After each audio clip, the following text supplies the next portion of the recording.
Magandang araw sa atin mga kalingap. Mga kalingap, may panibago po tayong update kay Joy Diwata.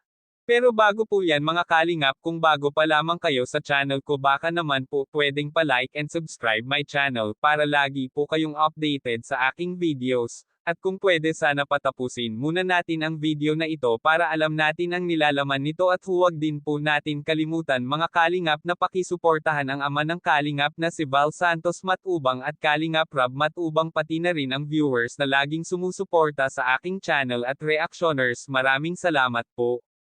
Mga kalingap, David muling pinuntahan si Joy sa kanyang boarding para personal itong humingi ng sorry para sa kanyang nagawang pagranggi at pagtampo kay Joy mga nakaraang araw. Nagpaliwanag naman ito kay Joy kung ano nga ba talaga ang dahilan.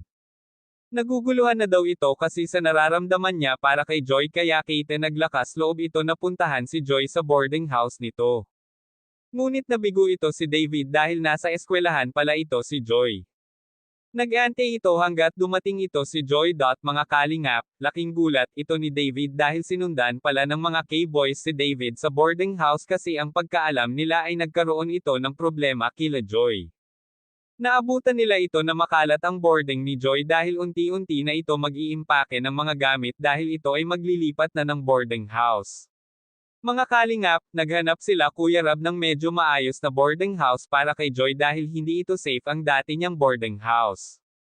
Lalo na kapag ito ay gabi na ay sobrang dilim dito at looban pa, natatakot na rin ito si Joy dahil kahit sa alang-ain ng oras ay may kumakatok daw dito, kaya nagpapasalamat ito si Joy sa mga K-boys at Kuya Rab dahil sa mabilisang aksyon na kanilang ginawa. Kaya mga kalingap, hanggang dito na lang po muna ang update natin kay Joy.